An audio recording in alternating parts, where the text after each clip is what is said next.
Welcome to The Criminologist, the podcast dedicated to educating and entertaining our listeners. We bring you subject matter experts from around the world and share the latest and greatest evidence-based practices and interventions to help individuals desist from a life of crime and delinquency. We do so by painting an accurate picture of that journey from the perspective of the justice-involved individual. Too often, our perceptions of those individuals are tainted by media-driven caricatures created to sell newspapers or movie tickets. This adds little to a healthy dialogue as to how to best address criminality and the reintegration process. This podcast avoids stereotypes and biases in favor of the lived experiences of those we can best learn from. Now, please, welcome the host of The Criminologist, Joseph Arvidsson. Well, hello. Welcome to episode 85 of the Criminologist podcast. Happy to have you all with us today.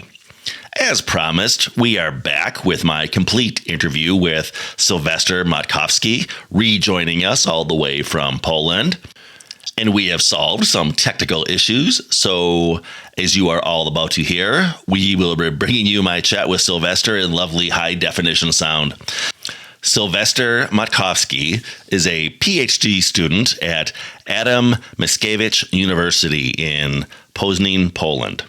In addition, he is a part-time juvenile probation officer at the Probation Attendance Center in Poznań. He is also doing some freelance work as a preventative programs facilitator. As we are about to hear in just a moment, Sylwester is currently researching desistance narratives among probationers.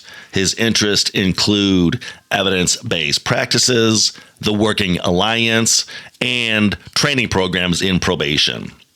Part of that, again, as we are about to elaborate on, is the process of reintegration ceremonies and restorying, if you will, the collective narrative of those clients.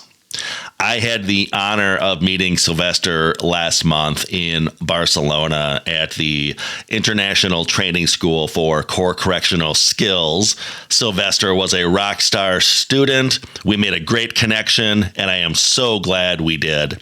Please enjoy my conversation with my friend and criminologist, Sylwester Matkowski, and I will see you all on the other side.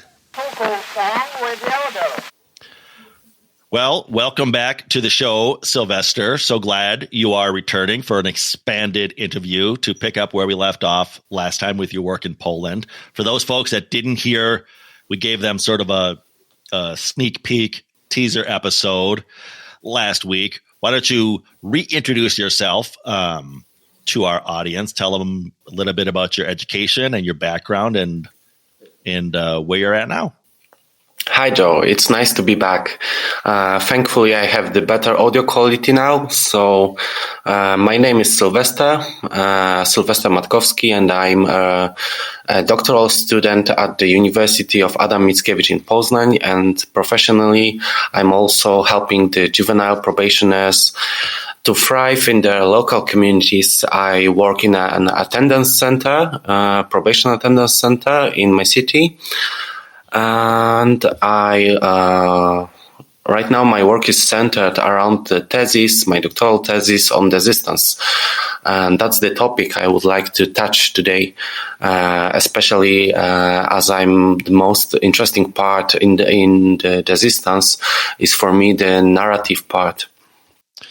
Yeah, I would love to go there with you. Longtime listeners of the show know that I love talking about desistance and what we can do to operationalize that, or sort of help institute those desistance theories.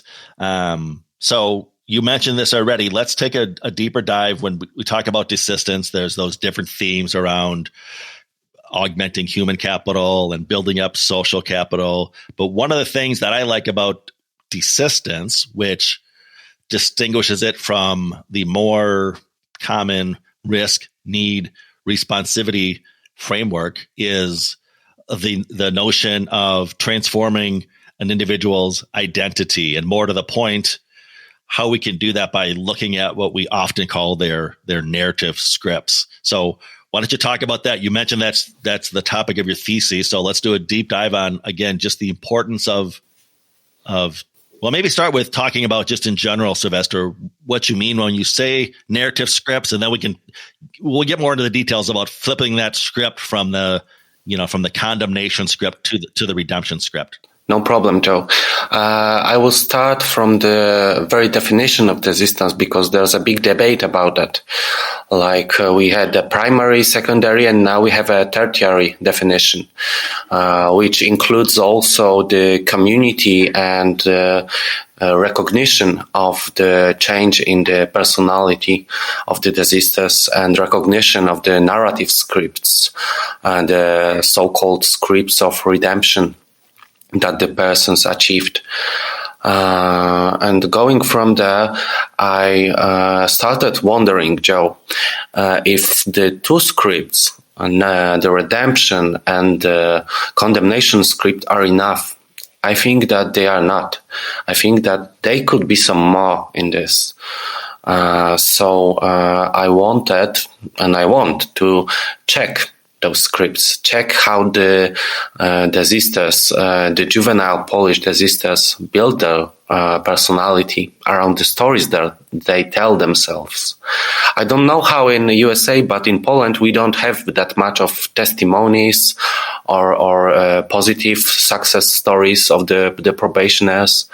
It's just like the world has forgotten them. How is it in States?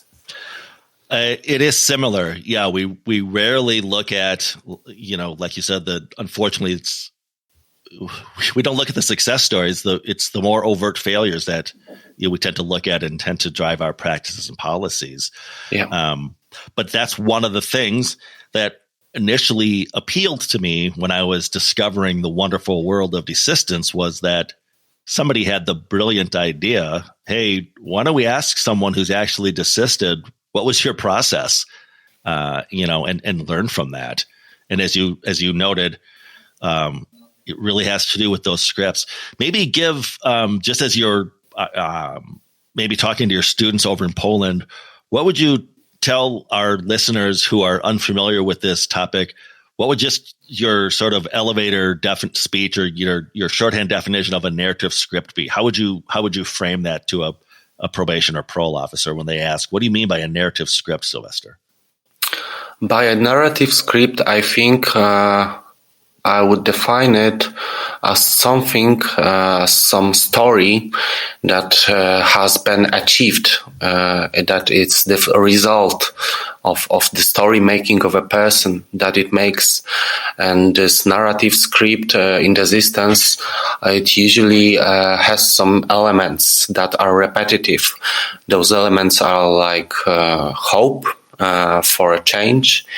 And there's also the belief in one competences of changing, and also there should be the obstacles and the same thing as in Hero Journey, the some kind of mentor or stimuli that pushes the person forward in the story. And you know what, Joe? I got this idea after reading the book from Clarissa Pinkola Estes, The Woman Running with Wolves. Do you know this book? No. When you asked about a book, I thought you were going to mention Joseph Campbell's book. Yes. Tell me about your book first. Yeah, this book is a collection of stories from around the world. It's a collection of myths and folk tales, and the author, the Clarissa Estes, analyzes them on a psychological level and a societal level.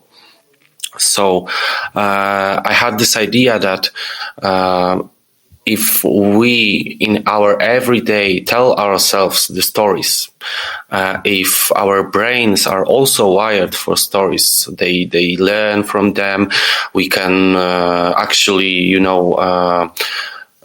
we get a dopamine rush from reading the stories, and we release the oxytocin, so we can empathize with the main character. So I got this idea that the probationers tell themselves every day same kind of story like we do when we wake up. And I was wondering, what's the story they tell themselves? And wondering what role does the probation officer take in this story? And I'm about to start interviewing the successful desisters in Poland about this. And I also heard about a story because there's a great podcast. I'm sorry for doing a promotion of this. There's a great podcast from Michael Mead. Do you know the Mosaic Voices podcast? I'm not sure, Sylwester, but I'm going to look it up. Oh yeah, you have to listen to it. It's great. He tells how stories can change us, and mentions a story of I think it's relatable to the Desistance. It's a half boy story from Borneo, and the story goes like this: there was a boy who was born as a half of himself, and he was doing tricks and pranks on the village, and then he was driven out of this village, and he was lost and confused and tried to search for his other half, and then he actually finds the other half, and the other half is also shocked to find him, and they start to struggle, they start to wrestle, and this goes on and on and on until they fall into the river, which actually takes them to the village back, and they come as a one. But it's not the end of the story. After they come as a whole, as one person, nobody in the village can recognize them. They say, "What's going on? Who's this new person?" And only an elderly figure, the patriarch of the village, recognizes the person. And he says to the boy, "You know what? We need to dance into the village." And they start to dance into the village, and everybody comes out of their houses and also start to dance. And I love this story because it shows the importance of desistance, like this tertiary definition, the recognizing from the community, local community, the changes that were made in the person. Usually when probationers may come back to the local community or ex-prisoners, they find themselves alone, even if they change. Don't you think so, Joe? Yeah, that's a great illustration. You noted this already, Sylwester, that we're now to the point of breaking down and distinguishing between primary desistance, which is really behavioral. We could almost look at recidivism as an example of primary desistance. And then that secondary desistance, where it's beyond behavioral, the individual is making those internal changes, as we've been talking about, their scripts, their identity. I always say they go from seeing themselves as a gangster, a thug, a pimp, a shot caller, to seeing themselves as a father, a good employee, a member of the community. Yes. But to your point in this story, now we talk about tertiary desistance, which is really about that acceptance back into the community. And the point being, even folks who have achieved the behavioral, they're no longer recidivating. They don't see themselves as their old self anymore. But again, society and the community still hang that stigma and that label on them, which is why I love that story where you said they've got to dance with the new and embrace the new person. That's the next frontier, I think, that society has to reach, is what can we do to facilitate that tertiary desistance? Yeah, I also think so. I also think that we need to restore the community. We need to find, like in the story, a leader an elderly person, a prominent figure in the community, which would lead then the desister to the local community for this acknowledgement and recognition. And I hope that the probation officer could be this kind of master of the ceremony, the master of the ceremony of integration, in the reintegration to the society. I always wondered, why is it that when somebody has a case in the court, there's a whole ceremony going on. There's a judge in a uniform, in his robes, and there's the family of the victim, family of the perpetrator, and there's an audience. But when the person rehabilitates and transforms, why isn't there such a ceremony? Why nobody is, like, for example, clad in the robes, or nobody gives the certificate or something like that? Nobody recognizes it. Yeah, I had a great conversation with Shad Maruna, who, again, longtime listeners of the show and or anybody who's studied Desistance knows who Shad Maruna is, but he makes that exact same point, Sylwester. I forget exactly, forgive me, Shad, what he calls them, but they're basically what you just talked about, whether it's the sentencing or the arrest or the probation violations, that they're almost these sort of condemnation ceremonies. We're celebrating people's failures. Yeah.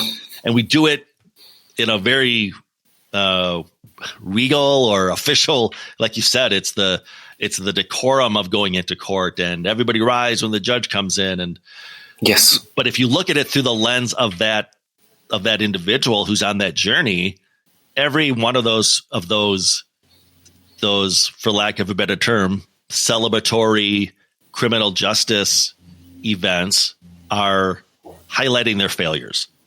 Yeah. Whether it's them being arrested for the first time as a juvenile, we're highlighting that failure.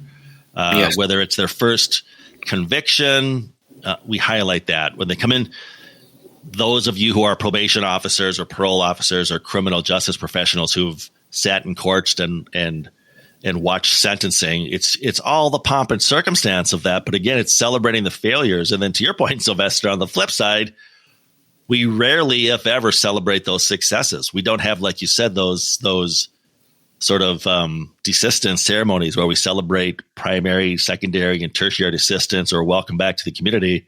It's just there's a huge void there. I want to say that because someone's probably thinking this as well. I know, and again, if folks want to go back and listen to that episode, when I interview Shad, we talk about this. But I want to say, to your point, Sylwester, that they've been experimenting with this in France, where when an individual completes a term of supervision, they have these ceremonies, these sort of redemption ceremonies, but to drive the point home, they actually hold them in the exact same courtroom where the individual was originally sentenced. So you've heard of this as well.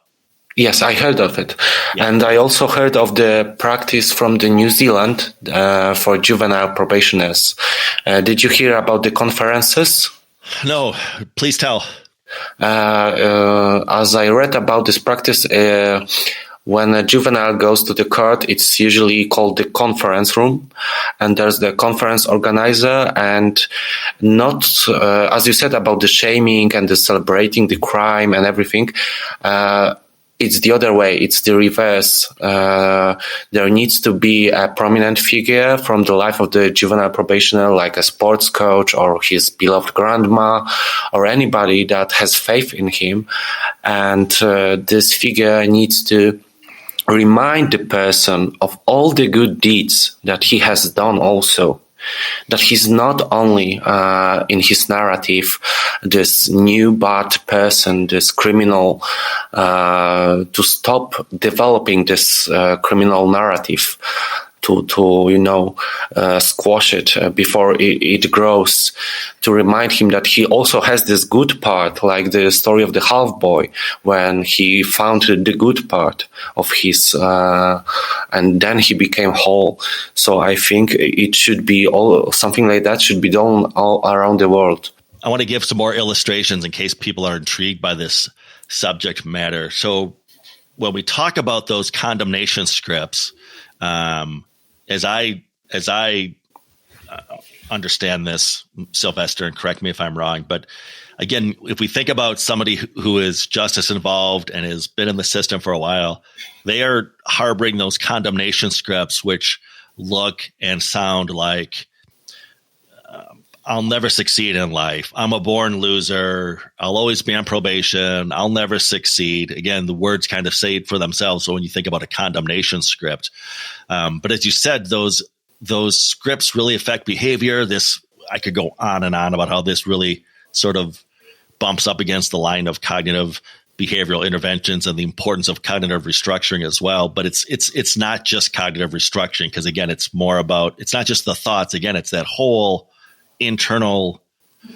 I used to talk about it's the tape recordings you play in our head, but I need to update that now to say it's really it's the movies, or it's the DVR, or it's the Yes. it's the Netflix movie that plays in your head, because that really does translate into your actions. Now I'll let you take it from here. So I did a short version of what condemnation scripts might sound like. At the end of the day, if we're trying to instill a redemption script, Sylwester, what do those sound like in desisted individuals?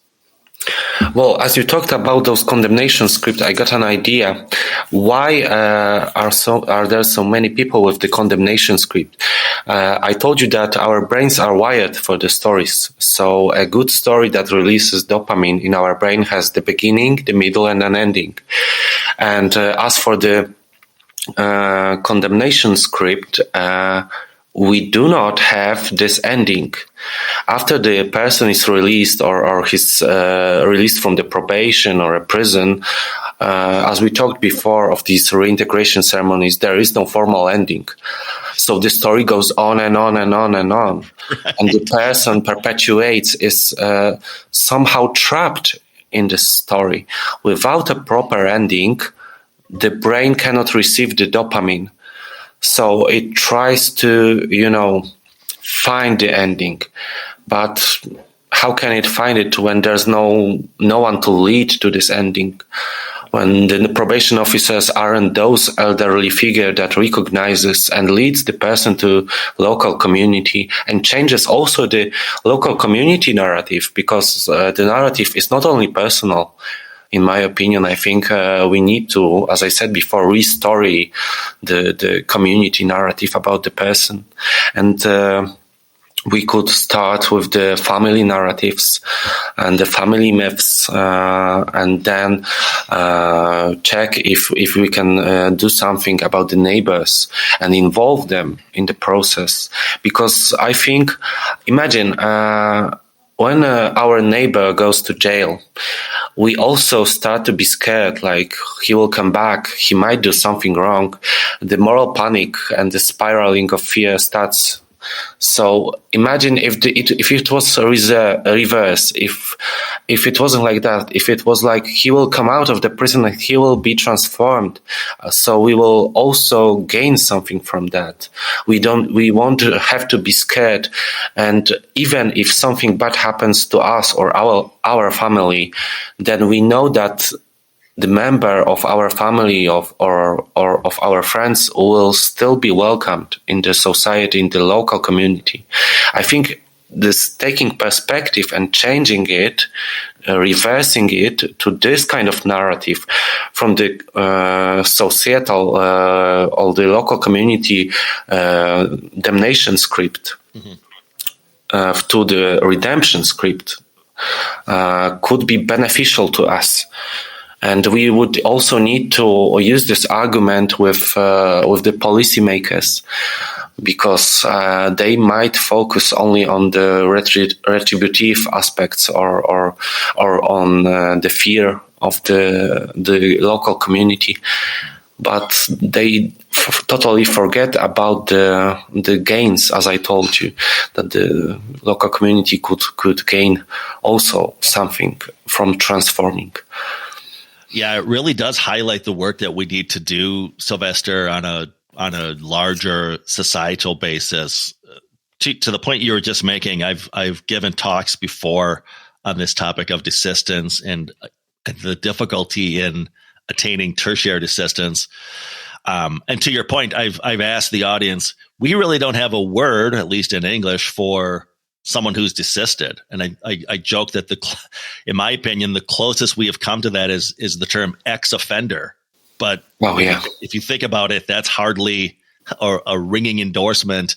For example, if imagine a new neighbor moves into your apartment building, or the home down the street is sold to somebody new, and the people in the neighborhood are gossiping about who their new neighbor is going to be, and someone says, "Oh, I heard it's an offender," and then someone else says, "Oh no, don't worry, it's an ex-offender." I mean, that's hardly a ringing endorsement. Again, in America at least, ex-offender carries just as much stigma as offender does. So we don't even have the language to properly describe someone who has desisted, and as you said, should be viewed as, again, a thriving member of that community, an asset, and not, again, this sort of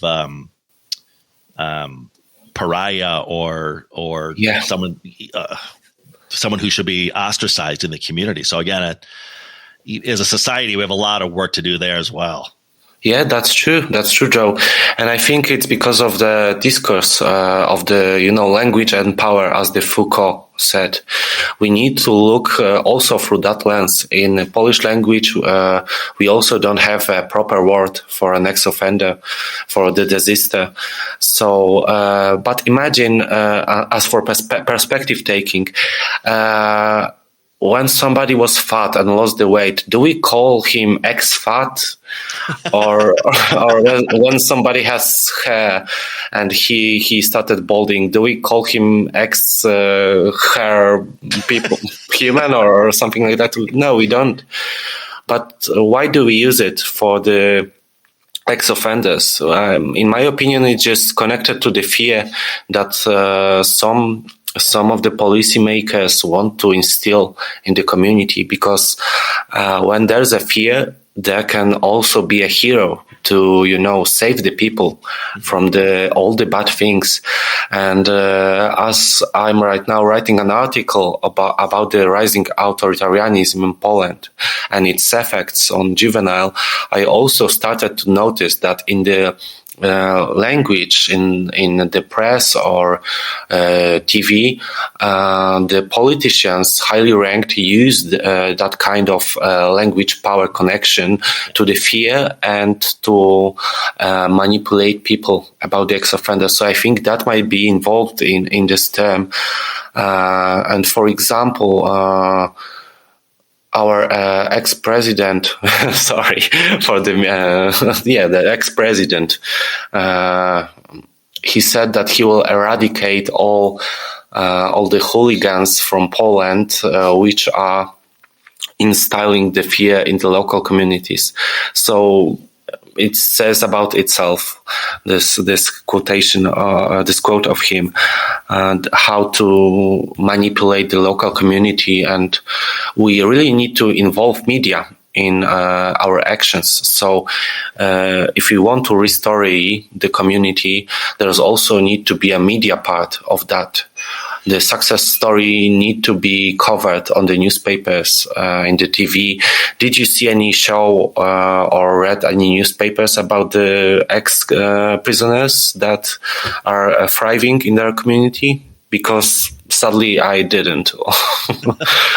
No, to your point, we do need to really change that overall narrative, and that involves the media as well. In fact, when folks heard the opening of the show, my daughter, who's my announcer, says we try to stay away from those media-driven stereotypes and caricatures, because they maybe sell newspapers or movie tickets, but they're not a part of that healthy discourse. To your point, Sylwester, they just trade on fear and the unknown.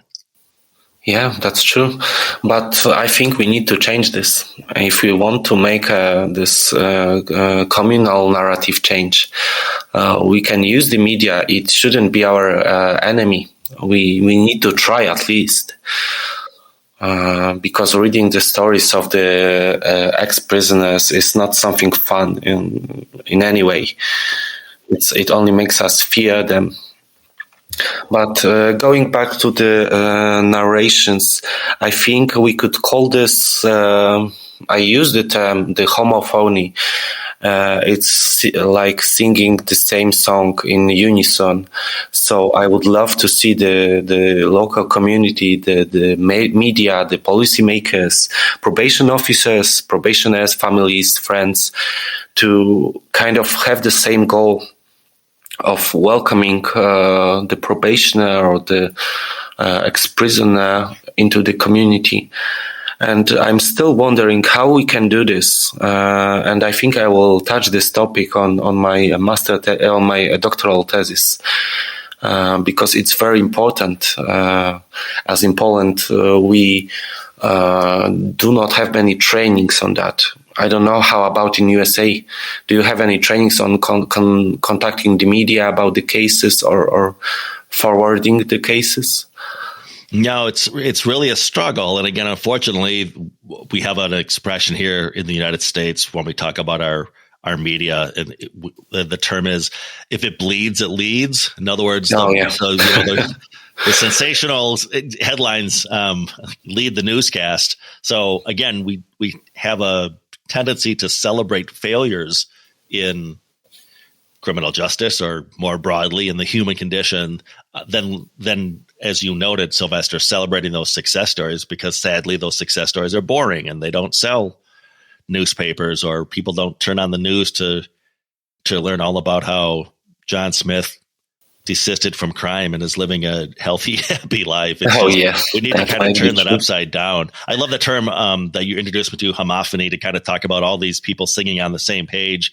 I love taking a more holistic approach, but to your point, and I've made this point as well, it does take all of the players, all of the actors in the system to really be on the same page with that. So it really is an uphill battle in many respects. Hey, I want to go back, because when you're speaking earlier, you talked about neurons firing, and I wanted to address, this is something that we overlook sometimes, but speak to the importance of neuroscience in this process. Again, whether we're talking about desistance, but a few weeks ago I was interviewing the great Jim Bonta, who authored The Psychology of Criminal Conduct, and he touched on neuroscience as well, saying, hey, when we talk about criminogenic need and those variables which highly correlate to criminality, we should also look at all these other variables as well, up to and including neuroscience. Dr. Bonta was making the point that it's simply not practical, because the expense of having MRIs on every probationer. But speak to that, because again, I think it's a good reflection, Sylwester, that we can't forget about that important piece of the puzzle. Yes, Joe, I have kind of love-hate relationship with neuroscience in rehabilitation, and I will explain why. Because I sometimes can see that it oversimplifies the image of a ex-prisoner, probationer, or desister, as the better term to call someone who stopped doing the crime. And we don't want to be like Lombroso, taking the schools and saying, oh, he is the criminal. We don't want to look into the brain of other person and see in fMRI or any other method that, oh, he might be the criminal. Because that's not the only thing. Also the societal context means very much. And family and the upbringing and all of those factors, they can activate some actions. They can, for example, like we have a phenomena in neuroscience that's called limbic resonance. It occurs when even in probation, because there was a study about this, whether the normal chat differs from the probationer talking to his probation officer, and the result is that it differs very much. when the probationer talks to his officer within a good alliance, within a good positive relationship, the brain feels safer. So it comes out of this, fight, flight, freeze model. And coming out of that, the person has an access to the parts of the brain that are correlated with the learning and also with finding new solutions and decision making, and also the narratives, because the parietal cortex to which the person that came out of this fight, flight, freeze mode has the access. The parietal cortex is called the seat of imagination, because it can see a way out of the stress, out of the problems. It can imagine all of those new solutions. Is extremely active when there is a good relationship with a probation officer, and it also intuits cognitive change, cognitive insight. So basically, in simple terms, that neuroscience gives an information that the safe environment allows our probationers for a neuroplasticity and the change of the behavior and learning and imagining new endings to their stories. So the change and the transformation does not only take place on a behavioral level, but also on the narrative level, on the level of the personality of theirs. So that's my take on the neuroscience. I would be very careful in including this. It's obviously needed, because as I talk about the policymakers and how to influence them, they want the data, they want the results from experiments. That could be one field that could serve as an argument for them. But it also needs to be connected with the other fields in the desistance research. You just now mentioned it helps with the client imagining new stories, which brought me back to something that I found fascinating that you talked about earlier with, again, the notion with condemnation scripts and everything that our clients just simply can't visualize how those stories end. And we certainly don't help without having these celebration ceremonies. But can you talk a little bit about, and I just know from talking with you offline, and it's not new in Desistance world, but the application of the hero's journey, which people in literature might recognize that. So maybe talk a little bit about what the hero's journey is in broader terms, but then Sylwester, drill down and talk about how we can sort of leverage the hero's journey and that template to help folks develop that all-important redemption script.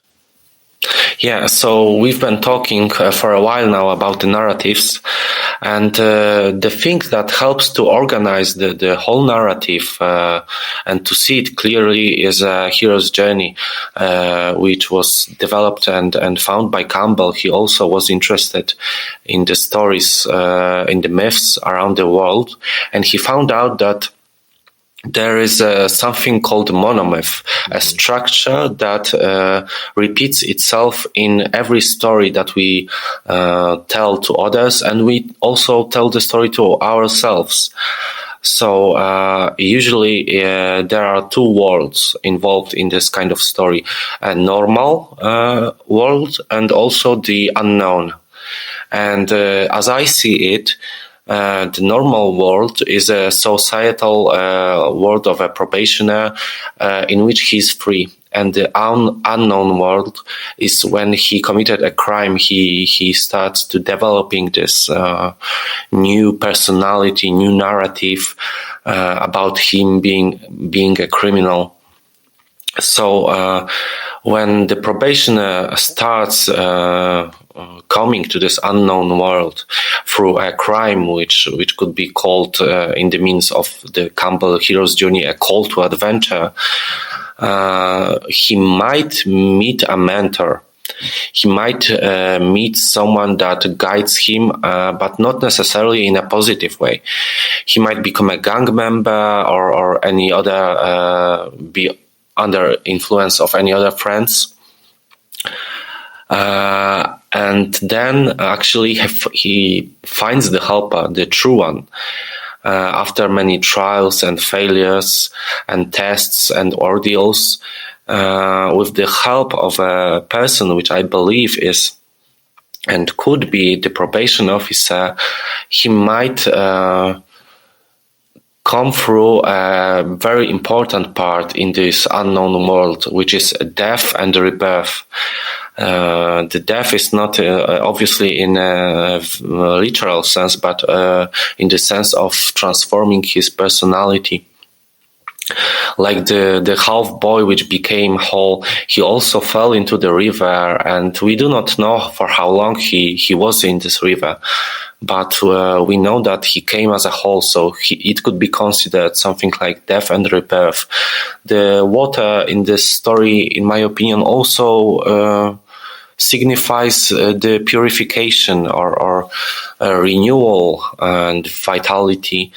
So usually after this part of transformation in the hero's journey, our hero usually seeks for some kind of changes, and he might receive a revelation or an insight from this transformation.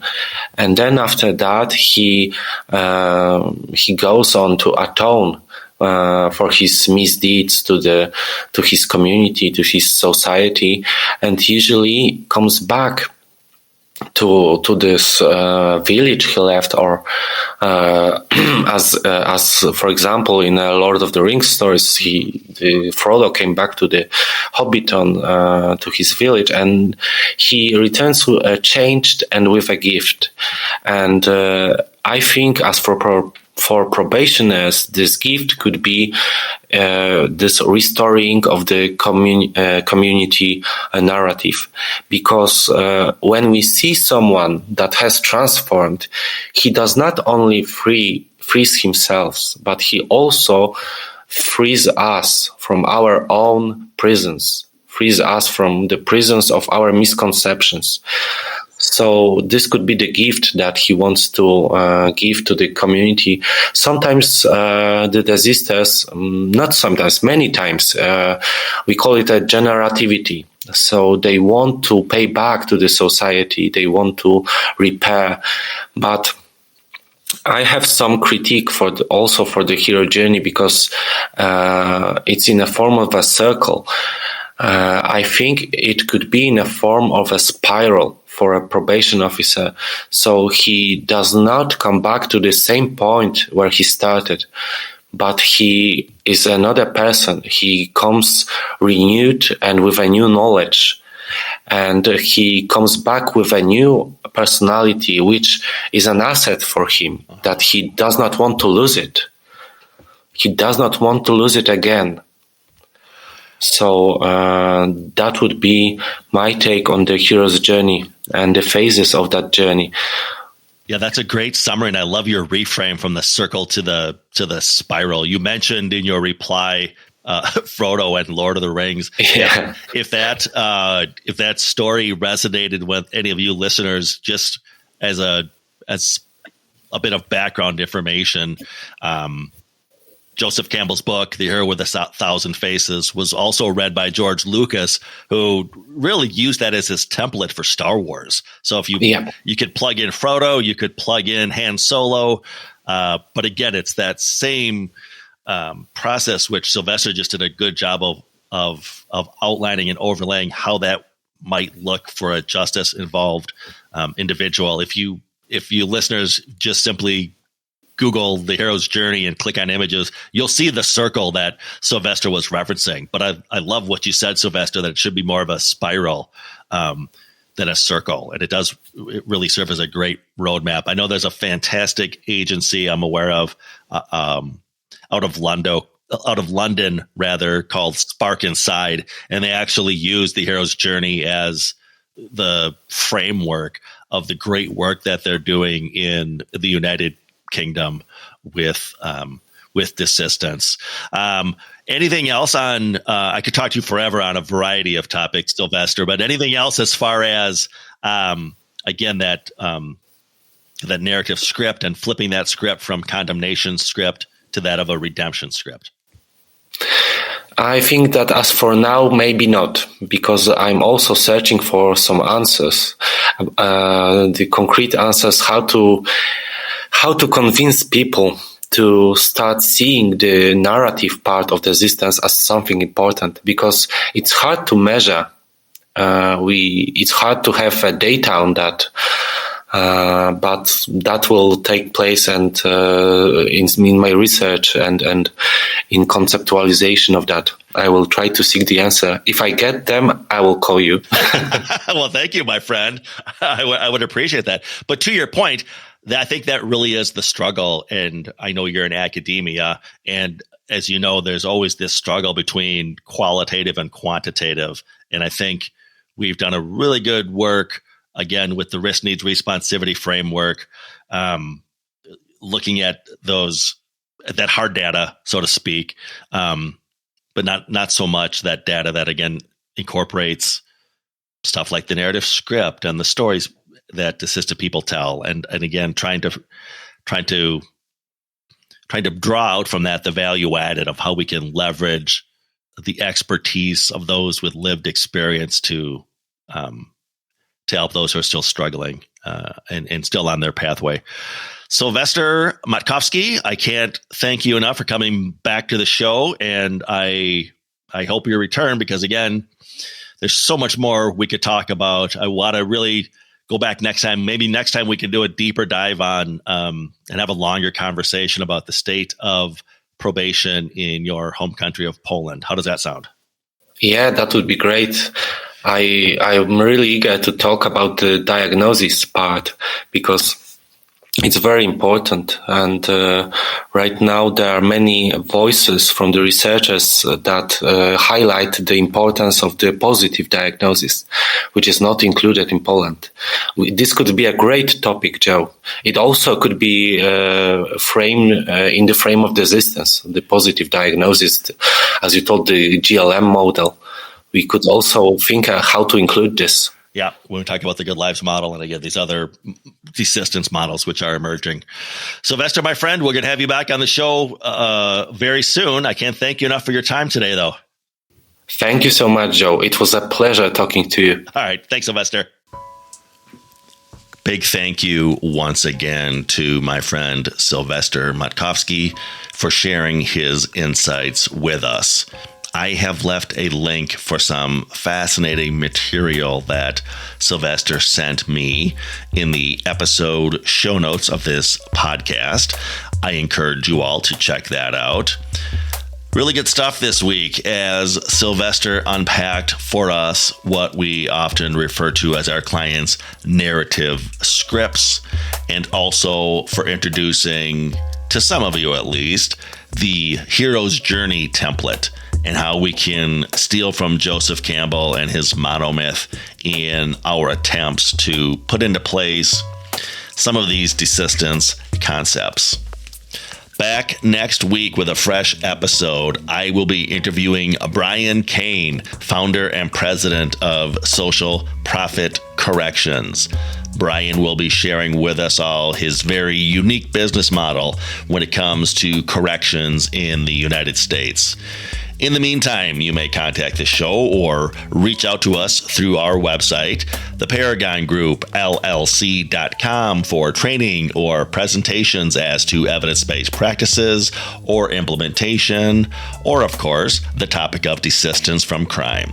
If you have questions or comments as to this podcast, feel free to contact the show via our email at thecriminologistpodcast@gmail.com. That's thecriminologistpodcast@gmail.com. Remember to follow us through our Facebook and Instagram pages at The Criminologist Podcast. New fun images are being added all the time to those feeds. You don't want to miss out. The Criminologist Media Group is also on Twitter. You can follow us at Crim Media Group. That's CRIM Media Group. Go ahead and give us a follow. You can also connect with me, Joseph Arvidsson, on LinkedIn, and follow both the Criminologist Podcast and the Paragon Group on our LinkedIn pages. Lastly, if you've not already done so, check out and subscribe to our YouTube channel, The Criminologist, for additional content as to the themes of this podcast. Hey, merchandise is available. Refrigerator magnets, pens, coffee mugs. Simply reach out to the show for details. And if you believe in what we're doing on the show, if you're part of the movement, please spread the word. Tell a friend or a coworker or a colleague about us. Ask them to subscribe to the show, and of course, do so yourself if you've not already done so. And always remember, folks, there's no them, there's only us. So a good story that releases dopamine in our brain has the beginning, the middle, and an ending. And as for the condemnation script, we do not have this ending. The Criminologist Podcast is a production of the Paragon Group, LLC. For speaking engagements, interviews, program design, or training opportunities, please visit us at theparagongroup.llc.com. If you enjoyed the show, you can find more content and videos on our YouTube channel, The Criminologist. Don't forget to like and subscribe. Both the Criminologist Podcast and the Criminologist channel are brought to you by the Criminologist Media Group. Be sure to give us a 5-star review, and thanks for listening.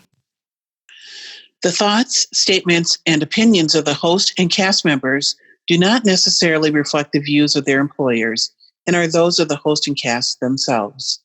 Any discussion regarding client statements, behaviors, actions, or crimes are purely fictional and are used only for the purposes of example.